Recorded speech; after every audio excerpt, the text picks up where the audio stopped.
Hey, Fellowship family, I am so excited to welcome you to our new series, How We Love Matters. For the next 5 weeks, we're going to be talking about love and how we love one another and God's call, his mandate for us to learn to be really good at it. So it's a great series to invite some friends and family to join along as we, as hopefully by the grace of God, as followers of Jesus Christ, we learn how to get better at this thing called love. Our passage for this week is found in 1 Corinthians chapter 13. 1 Corinthians chapter 13. We'll begin reading around verse 1, and then we'll go to verse 13. 1 Corinthians chapter 13. They call it the love chapter. Here it is. It says, "If I speak in the tongues of men or of angels, but do not have love, I am only a resounding gong or clanging cymbal. If I have the gift of prophecy and can fathom all mysteries and all knowledge, and if I have a faith that can move mountains, but do not have love, I am nothing. If I give all I possess to the poor and give over my body to hardship that I may boast, but do not have love, I gain nothing. Love is patient. Love is kind. It does not envy. It does not boast. It is not proud. It does not dishonor others. It is not self-seeking. It is not easily angered. It keeps no record of wrongs. Love does not delight in evil, but rejoices with the truth. It always protects, always trusts, always hopes, always perseveres. Love never fails. But where there are prophecies, they will cease. Where there are tongues, they will be stilled. Where there is knowledge, it will pass away. For we know in part and we prophesy in part, but when completeness comes, what is in part disappears. When I was a child, I talked like a child. I thought like a child. I reasoned like a child. When I became a man, I put away childish things. For now we see only a reflection as in a mirror, then we shall see face to face. Now I know in part, then I shall know fully, even as I am fully known. And now these three remain: faith, hope, and love. But the greatest of these is love. God, we thank you so much for this opportunity to stand under the power and the authority of your word. Father, we pray that these words would speak to us like only your word can. So, Father, it's to that end that I ask that you would tune our ears to your voice so that we might hear you ever so clearly. Turn our hearts toward you so that we might experience the fullness of all that you have for us. God, stand in my body, think through my mind, speak through my vocal cord, those things you would have us say, know, and do. May the words of my mouth, the meditation of my heart be acceptable in thy sight. Oh Lord, you are my strength. You are my redeemer. Get glory in this place. In Jesus' name, amen. I never forget, a few years ago, I decided under some very poor judgment that I should run a half marathon. We talked about it at the church. I told the church about it. I think that's the only reason why I went through it, because I told the church. I actually had my friend trying to talk me out of it. He said, man, just tell the church you made a bad decision. Like, I don't think you're going to make it. You know what I mean? Because I'm just not a runner. That's just not what I do. I never forget the first day I was like, all right, let me start getting ready for this marathon after I went shopping, because I'm the type of person, I just had to buy all new clothes to work out in. I got a watch. I got the new Nike app on my thing. I got everything set up, and I started going. And my body started sending up red alerts. Sirens started going off on the inside. My knees started screaming to my brain, what are y'all thinking up there? My brain was like, just hold on. It was like, we ain't run like this since the third grade. What's happening up in here? It was brutal. It was so bad. I got back home, and I was sitting on the steps, and I looked so bad. My kids came home, walked right past me, didn't even say nothing to me. Later on, I discovered they went in straight to their mom and said, Mom, I think something's wrong with Dad. Like I looked so bad, they thought I was comatose and couldn't even talk. I don't know, but this was a feat that I could not handle by myself. This half marathon was rough. So I announced it to the church, and there's this guy who's a trainer in the church, and he's, Sunday after Sunday just looking at me. And he's looking and seeing that I look the same. I ain't changing, I ain't losing no weight, I ain't doing it. So he sent an email to the church and says, hey, I'd love to meet with Pastor Tate to talk about his half marathon. So I was like, oh, okay, this is random. So he comes in, he sits down, and he says, what are you doing? And I was like, what you mean? He's like, you just told us you was gonna run a half marathon. What are you doing? I was like, well, He's like, oh man, you in trouble. So this guy's name is Justice, which will turn to be a very painful reality. The last thing you want is your trainer to be called Justice. So he said, all right, Albert, he's so kind, one of the kindest brothers I've ever met. He said, I'll train you for free because I want to get you ready to win. So he comes to the house, I never forget it. And he got this big old ball and these ropes and stuff, and we get to going. And we started doing stuff, and he got me moving and doing stuff. And I'm sweating. I'm about to pass out. I'm like, whew, I can't wait till we're done. He says, all right. I was like, whew, that's good. He's like, all right, now let's get started. I said, what? He says, oh, yeah, we all stretched out now. You should be good and stretched now. I said, that wasn't the whole workout? He was like, oh, no. That was just the stretching. That was just to get you ready so you could actually work out. You know what I mean? I wanted to quit after the stretching. And then he had me balancing on the ball. Sitting there. It's just stuff that just ungodly things. I just feel like it was ungodly. But the next day, though, I was hurting in places I didn't think had things to hurt. I was just, and what happened was my body was just sore because all of the stretching and then the workout was literally offending my muscles. It was hitting them, punching them, stretching them, creating intentional strategic pain to my muscles and to my body so that they might get stronger. I want to invite you to a conversation. It's about racial reconciliation, but it's not about racial reconciliation. If I'm honest, it's really about love. It's really about love.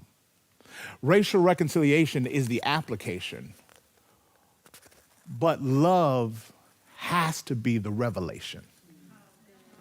Because if you don't get the revelation, then you're going to struggle with the application. And y'all look around. We struggling with the application. We struggling as a country, as a people, as a world. We are struggling.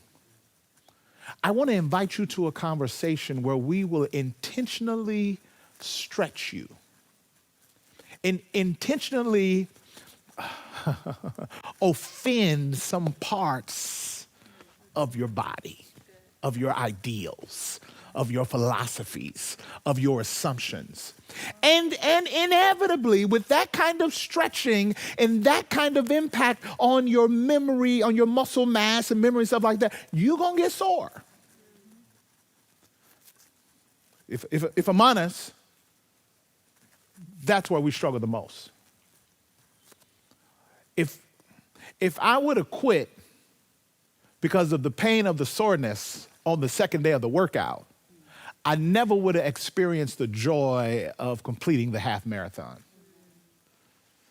If I was to stretch the metaphor, pun intended, as church people, we don't know how to deal with soreness. We get stretched, we get sore, and we leave, we gone. That's it, we done. I quit, I ain't got to stay around for this. We've got to learn how to work through soreness. So I want to invite you into a conversation that if we have this conversation right, you're going to get stretched and you're going to be sore. I want to invite you to be offended. I want to invite you to a space where you will, if we do this thing right, and if we study this book right, and if we preach it right, you're going to get offended. You ain't gonna love everything I say. But I need you to work through the soreness, because on the other side of soreness is strength. On the other side of soreness is strength. I think the world is so divided now, politically, racially, the pandemic. Everybody's so divided, and everybody's so incentivized to stay in their corner and do their thing. And no one's willing to just be sore, to be stretched in areas that you ain't never been stretched before. To have a concept pull something in you that, I never thought about it that way. And instead of being defensive about it, allow it to be sore and work through that soreness. It could be something trying to be developed and strengthened in you.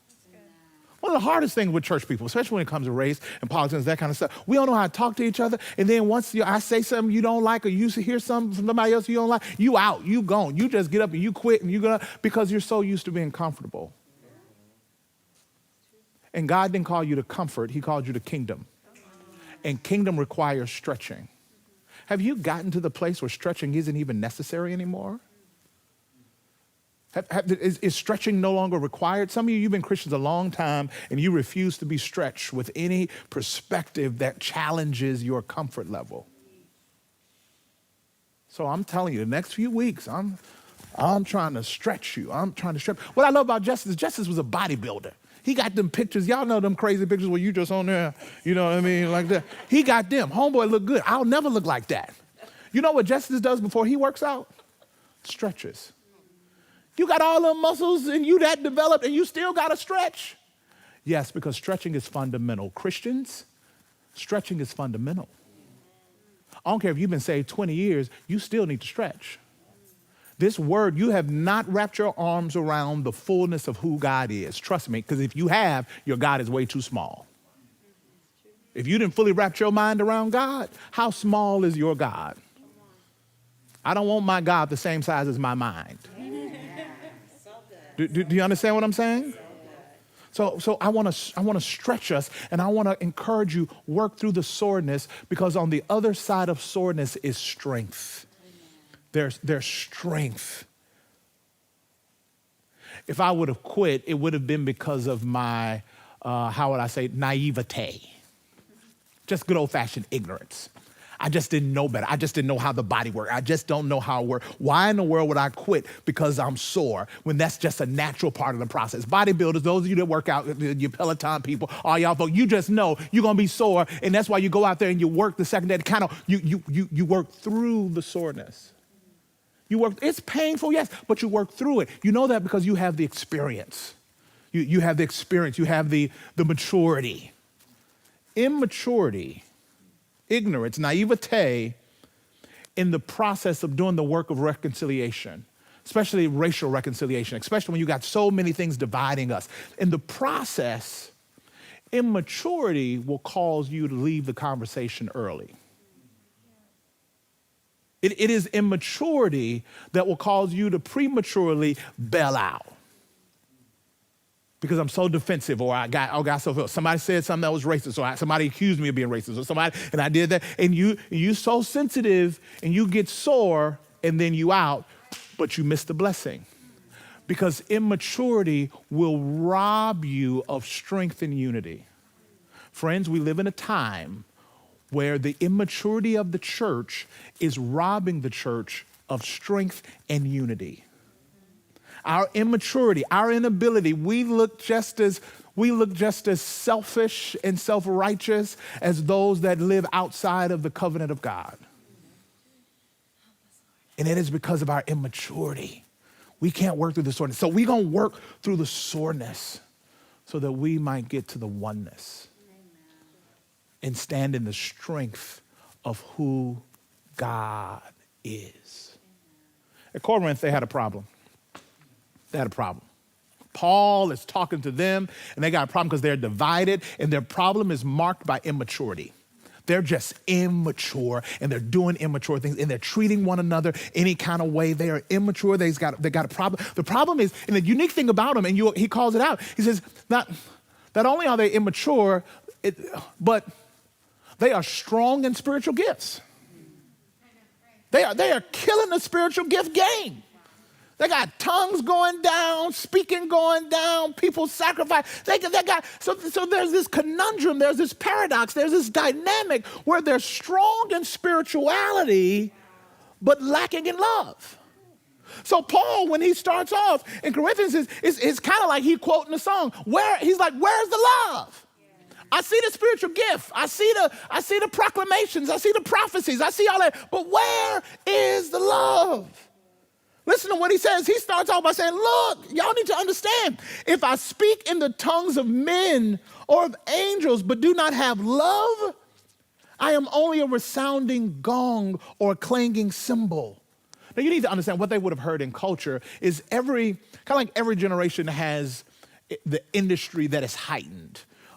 Culture has a way of picking its celebrities, its influencers. Like now, it's the technology industry, the tech industry. And most of the influence that's shaping our world is coming from Silicon Valley. You go back 100 or so years, it was science. You go back before then, it was the Bachs and the Mozarts. It was the artists in music. Those were the influencers of the day. But in this time, the influencers, the celebrities, the Kardashian of the days were philosophers, were orators, rhetoricians. How I would say it back home is those that could speak good.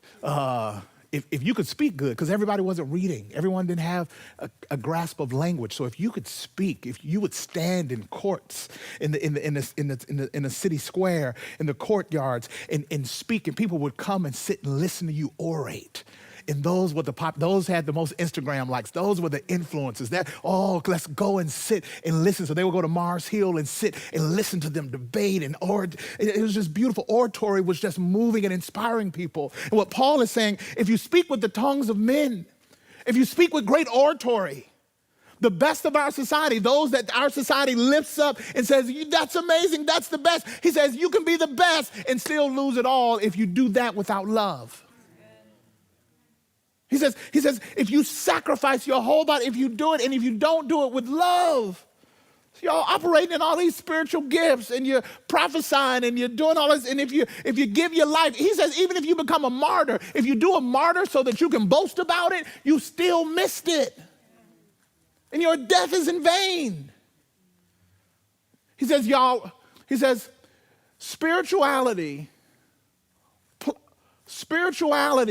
plus being unloving equals godlessness. Spiritual plus unloving equals godless. Love is a really big deal. That's my first point. Love is a big deal. More than your gifts. He said, listen to what he says, if I got faith that can move a mountain, that's impressive. He says, that ain't nothing. Most impressive thing you can do is love. That's what's impressive. Moving a mountain ain't nothing. Loving, that's what's impressive. That's what's impressive. Friends, our revelation has got to be to realize that love is such a big deal that in the Gospels, Jesus is asked the question, what's the law? What's the number one law? What is it? What's the most important thing out of all of them? And Jesus synthesizes all the commandments, all the laws, and he says this: love the Lord your God with all your heart, mind, soul. And then he says, and the second one is likened to the first, love your neighbor as yourself. He says all the laws and prophets rest on those two things. He says, so the whole thing, the whole kit and caboodle, everything, and I know, them Pharisees was like, we was learning all them laws and you just boiled it down to two. He says that, here the big two. Here the big two right here. If you get these two right, if you get this, you get me. You get the fullness of who I am. Love me, give me everything. And with the impact of that, love your neighbor as yourself. It's what I like to call the cross-shaped gospel. the cross-shaped gospel. It's vertical and it's at the same time horizontal. And God cares very deeply. It's a really big deal that we love him. And it's just as much of a big deal that we love one another. I got 4 kids. One of the things that breaks my heart is to see them fighting around, see them fight, not getting along. It's a big deal to me that my kids get along. If it's a big deal to me that my kids get along, how much more is it a big deal to God that his kids get along? It's a big deal. And then watch this. He says in the Gospels, it talks about how they gonna know who your kids are? How they gonna know who yours, Jesus? How they gonna know who are the Christians? Because they'll know them by their love. Our love for one another is how we will be identified in the world.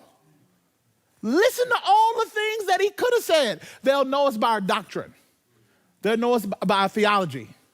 They'll know us by our worship songs. They'll know us by what we wear. They'll know us by the length of our hair. They'll know us by the length of our skirts. They'll know us by, no. They'll know us by our righteousness. We don't have sex. Even when we get married, we just to be safe. We don't want to risk nothing. Let's go all the way in. Oh, people have come up with some crazy things. He says, nah, all that's good. Well, not all of it, but some of that's necessary. But what people are how you will be most effectively identified by the world is through your love. That's a big deal. That's how they gonna know us, by our love. Now, they gonna know us because we don't wear a mask. We believe Jesus. No, they gonna know you by your love. They don't know us, but they're gonna know us because we are that vaccine and Vaseline is a waste of time. They're gonna know us by our love because we wear masks and we double vaxxed and triple boosted. No, it's by our love. So why are we fighting about all this stuff that betrays the very thing that'll identify us? And that's our love. That's our love. They will know we are Christians by our love. Point number 2 that I want to make is love is not ambiguous. Love, it's kind of like, love is not like Dwayne "The Rock" Johnson. Y'all notice how Dwayne "The Rock," he's kind of culturally ambiguous. You don't know what he is. You know what I mean? He could be black. No, he could be Samoan, maybe Pacific Islander. He kind of ambiguous. We don't know what The Rock is. Love ain't like that. Love is like Chris Rock. We know what Chris Rock is. Chris Rock black. We know he is African American. He is black. We know what he is. Love, we know what it is. It ain't ambiguous. It's not some lofty, no. And one of the most popular sayings is love. No, God is love. Can I say that again? Yep. Love is not love. God is love. Yes. You can't define a thing by a thing. You can't define a thing by a thing. It's got to be anchored in something. It's got to be anchored in something. You got to put an anchor on it. You got to put a source to it. If love is love, then what is love? Love, that means it's ambiguous. That means we get to just make it up. God said, love is too important for me to have y'all down there in your flesh making it up. Let me tell you what love is. And that's what brings us to Corinthians chapter 13. He lays it out. He says what love is. Very popular passage. It's so amazing how we hear this passage all the time. Oftentimes spoken at weddings, seldom times lived out in marriages. Oftentimes heard at church, rarely lived out by Christians. This is our job description. This is our identifying. This is our primary identifier. He moves all of the religious practices out of the way, speaking in tongues, moving mountains with faith, even offering yourself up as a martyr. If I give all of this stuff, listen to this one. I love it. Verse 3, if I give all I possess to the poor and give over my body to hardship, if I suffer and I sacrifice to the poor, he says, you can still do all of that and not love at all. You can do all of that and not have an ounce of love. Be careful. Don't look at generosity and just assume it's coming from the right place. You can give it all away for all the wrong reasons. He says, this is what love is. It's not ambiguous. I want you to see it and know it with certainty. This is what love is. I'm just going to read it. And I just want you to sit and listen and know that this is what God is calling you to. This is, as Christians, this is what we're supposed to do. This is what we're called to do. This is who we're called to be. I just want you to have a clear vision of what love is. Listen to this. It says, love is patient. Anybody patient? Love is patient. Not patient in circumstance, patient with people. So it's not just talking about patient in circumstance. I'm patient in the storm. No. He's saying, are you patient with people? Love is patient with people. What kind of people? People that requires patience. You see what I'm saying? Oh, I'm patient with you because I love you and I like you. Yeah, no. Not patient with people you love. People that are really hard to love. He says love is patient. I'm just going to read it. I'm going to read it. Love is patient. Love is kind. It does not envy. The word envy there isn't necessarily wanting what they have, but being frustrated that they have it. It does not boast. It is not proud. It does not dishonor others. It is not self-seeking. It is not easily angered. How long it take you to get mad? It keeps, watch this, it keeps no record of wrongs. The word there, the idea in the Greek there is like an accountant that's keeping a long account, adding up. You on my list. I got my eye on you. I'm watching you. Are we keeping accounts? Love, watch this, does not delight in evil, but rejoices with the truth. This one is interesting because the idea of delighting in evil doesn't mean that I like to do bad things. No. This one is the idea of I delight when evil things happen to people that I don't like. Now, come on. You ever hear somebody experience some bad news? And you have a delighted response? He's talking about when we delight in people's bad news. When we say, yeah, I knew something bad was going to happen. I knew it all the time. See there? And you feel that little exhale? He says love doesn't do that. That's not what love does. Love doesn't do that. What love does is it always protects. It always trusts, always hopes. The idea behind that is it assumes the best. It assumes the best. Some of us, our biggest Achilles heel is we always assume the worst. And we didn't go on 10 steps left, and it wasn't even halfway there. It wasn't none of that. But you now walking anxiously about something that ain't even real because you're living outside of what love does. It always protects, it always trusts, always hopes, always perseveres. Love never fails.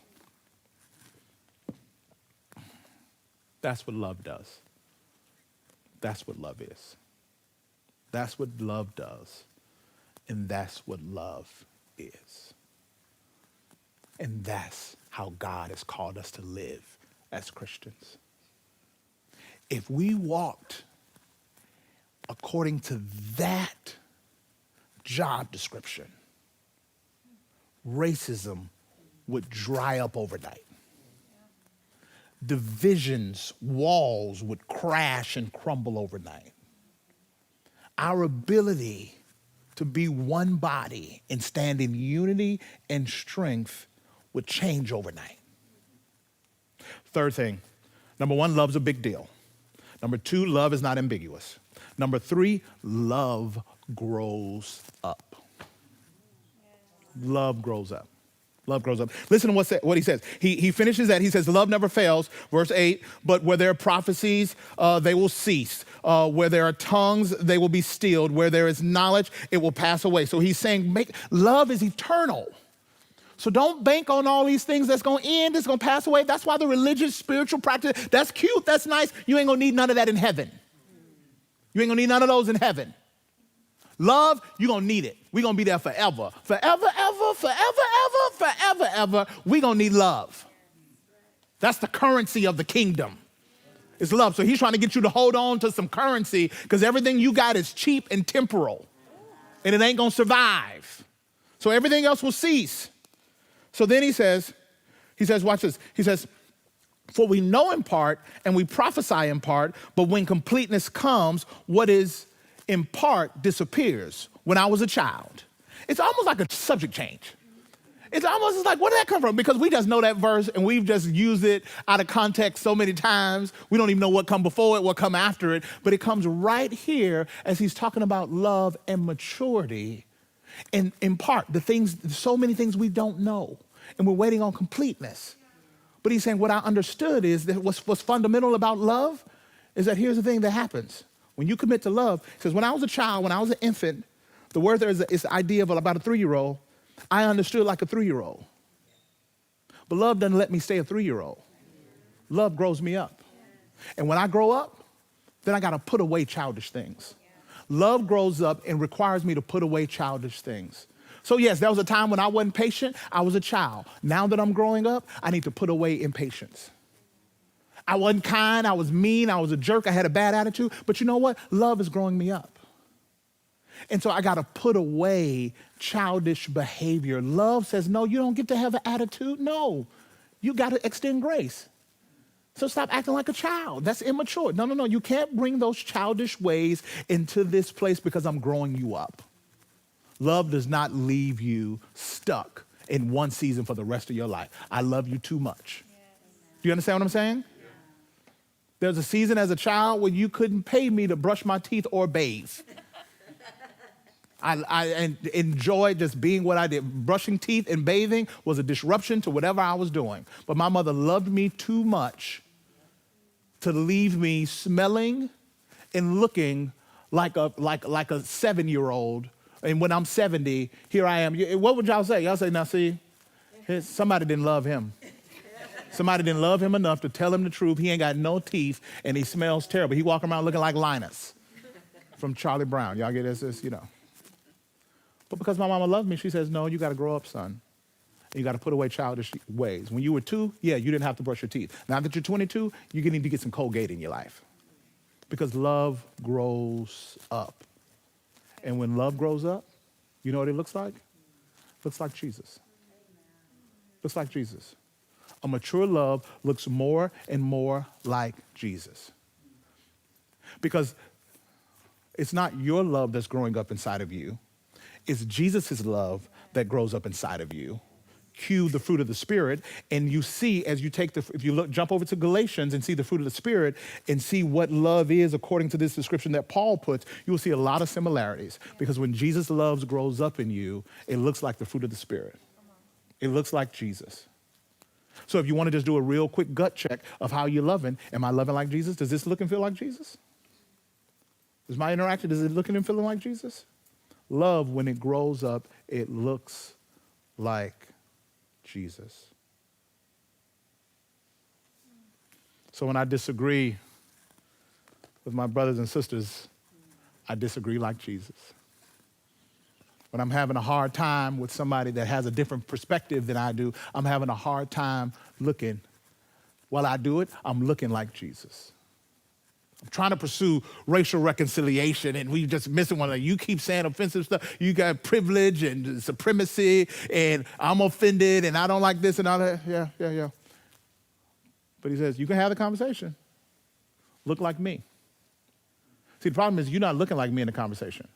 Because what's that in you got? What's that in your hand? Why you got a rock in your hand? What you doing with the stone? Oh, you gonna hit somebody. Oh, wow. That's what you're gonna do. And some will even have the audacity to try to throw the stone in the name of Jesus. Oh, so you're gonna be mean in the name of Jesus? You're going to be unkind in the name of Jesus? That does not look like me anywhere. But you've done some weird, perverted gymnastics with my theology, and you've now found yourself justified in not loving well because you've assumed that they had to qualify for this love. So because they did that, or because they said that, or because they did that, now they are I'm rejected. No. Seriously? It needs to look like Jesus. And if you check your most recent failure, you'll see that Jesus didn't disqualify you, so you can't disqualify nobody else. Be careful of preachers. Be careful of pundits. Be careful of people that make you feel better about loving your neighbor less. They're probably godless. I said anything that makes you feel better about loving your neighbor less is probably godless. We'll go home on this one. This sermon had 4 points. Hey. The text, he leaves from when I was a child, I spoke as a child, understood as a child. And then he pulls up a metaphor that seems random, but culturally at the Church of Corinth would have been extremely relevant. He says, it's like we're looking in a mirror that's skewed and marred. Well, everyone in culture would have been able to identify that because Corinth was the home where they would mine bronze. They would get bronze, and then they would take bronze, and you got to remember, they didn't have any tools that could cut straight lines and sticks, so you can't think mirror like we understand mirror now. You got to think polished metal. And they had to cut it with an axe, so there's got some rough edges, that's got some dings on it, but they've polished it just enough so that you can see a little bit of your reflection. But the problem is, when you looked at it, you couldn't see all of you just in one look, because it was all bent and marred and it wasn't really clear. So when he says it's like looking in a mirror where you can't really see all of you. And what you had to do then, if you wanted to see yourself fully, if you wanted to fully see yourself, you had to adjust. Adjust so I could see myself. You gotta adjust so you could see yourself fully. And what Paul is saying, in order for you to love well, you heard that list. You can't do all of that. You'll never see yourself in the fullness of love. And when Jesus comes, he's going to bring a completeness and a wholeness, and we'll be able to love fully. But until then, you don't get off the hook. You gotta love, but you just got to adjust. You just got to keep adjusting. You got to adjust so you can see yourself fully and who God calls you to be. So I need to adjust my attitude. I need to adjust my spirit. I need to adjust my patience. I need to adjust my meanness. I need to adjust my posture. I need to adjust. So you got to keep adjusting so you can see as much of you looking like him as possible. You got to keep adjusting. The problem is, as Christians, we've lost our adjustment. I was wrong at Paul. In the letter, he calls out the Corinthians because the communion table, they refused to adjust. So what happened was they would have the Lord's feast, and there they would take the Lord's supper. They would take the communion.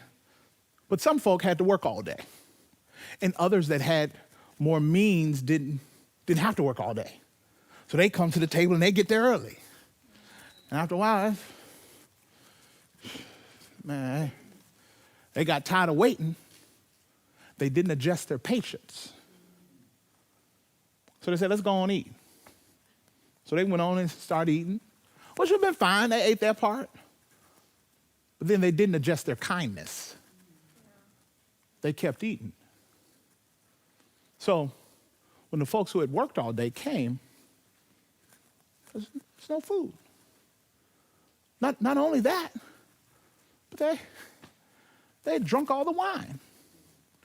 So folks who had been working all day, excited to come to the Lord's table, show up and no food, no wine, and their brothers and sisters in Christ are fully intoxicated. Amen. And they call that the Lord's table. Paul says, have you lost your mind? This is not what the table is for. That's not love. Remember, love isn't ambiguous. So they were like drunk and man, love is love. I just did my thing. It's like, no.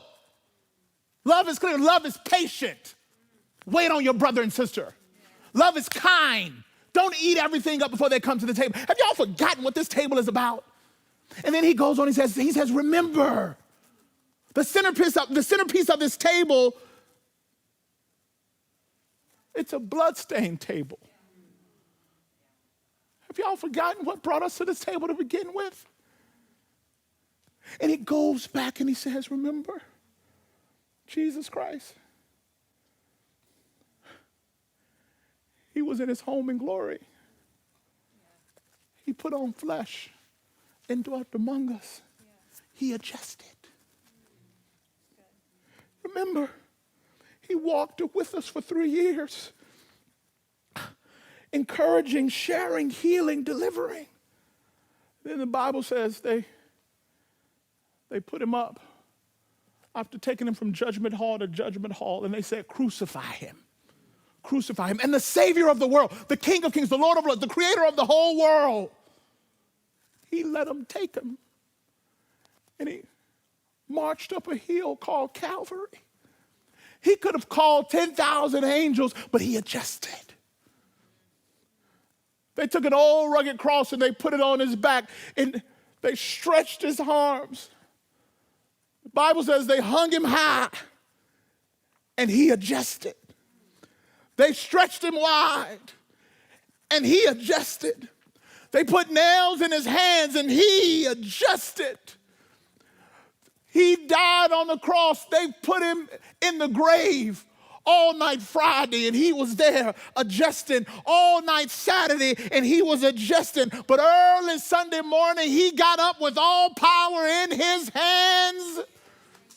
And it is in that resurrection power that he now says to you and I, you adjust. Just your heart and mind so that I might occupy it wholly. And you adjust to love your brothers, your sister, your neighbors, and your enemies as yourself. Adjust to a life of loving your God with all your heart and loving your neighbor as yourself. Brothers and sisters, because he adjusted, we now come to this table and we adjust. We come to this table that is marked by the blood of the Lamb and his broken body. It's as if we're coming to the altar. The invitation, oh, come to the altar. As we come to the communion table, it is to remind us. It is to remind us of the brokenness and the sacrifice of Jesus. It reminds us that this is the place where we come. And as he adjusted, friends, we adjust. As he adjusted, friends, we adjust. That's how we overcome our divisions. That's how we get to the application of us being reconciled and coming together. It's because we sit under the revelation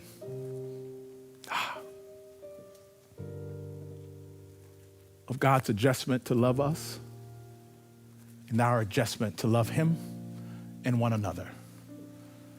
So if you're home, wherever you are, grab the communion elements as we pass them around and as we create a moment for us to come to the altar, come to the place of sacrifice that's been purchased for you.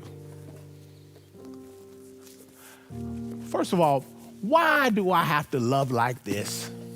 Because Jesus loves you like this. How do I love like this? By adjusting.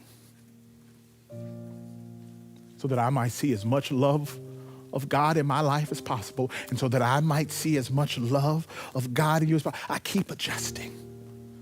So I come to the table and I adjust. Come to the altar for his glory. Amen.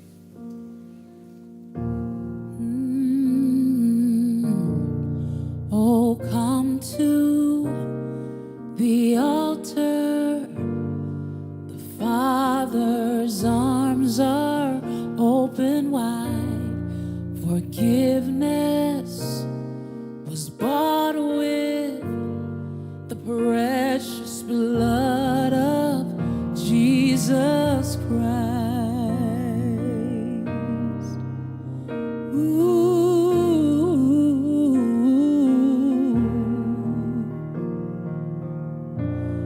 Oh, come to the altar. The Father's arms are open wide. Forgiveness was bought with the precious blood of Jesus Christ.